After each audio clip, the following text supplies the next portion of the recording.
வணக்கம், வாழ்க வளமுடன். நம்ம இப்போ இயற்கையான உரம் செய்ய போகிறோம். அதுக்கு தேவையானது இந்த மாதிரி காலி டப் எடுத்துக்கணும்.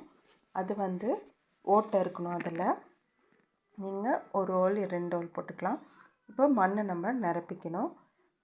ஒரு 1/4 பங்களவுக்கு அதில் மண்ணை நிரப்பிக்கலாம். ஃபஸ்ட்டு மண்ணை நிரப்பிட்டு இப்போ நம்ம காய்கறிகளை போட்டுக்கலாம். நம்ம அதாவது ஒரு ஈடு காய்கறி போடணும்.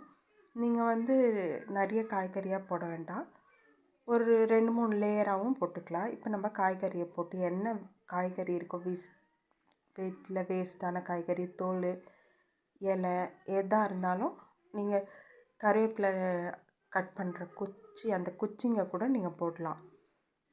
இந்த மாதிரி எல்லாத்தையும் போட்டு நம்ம மேலே நம்ம சாணத்தை போட்டு விடணும்.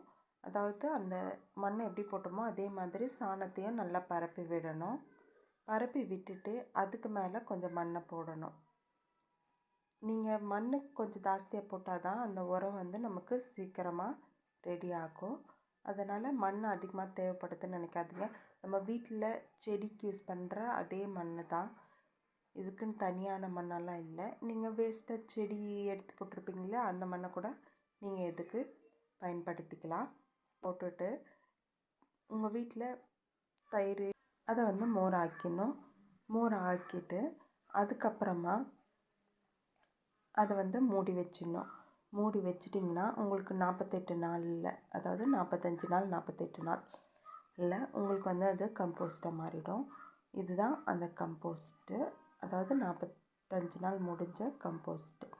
இதை நீங்கள் செடிக்கு உரமாக பயன்படுத்தலாம்.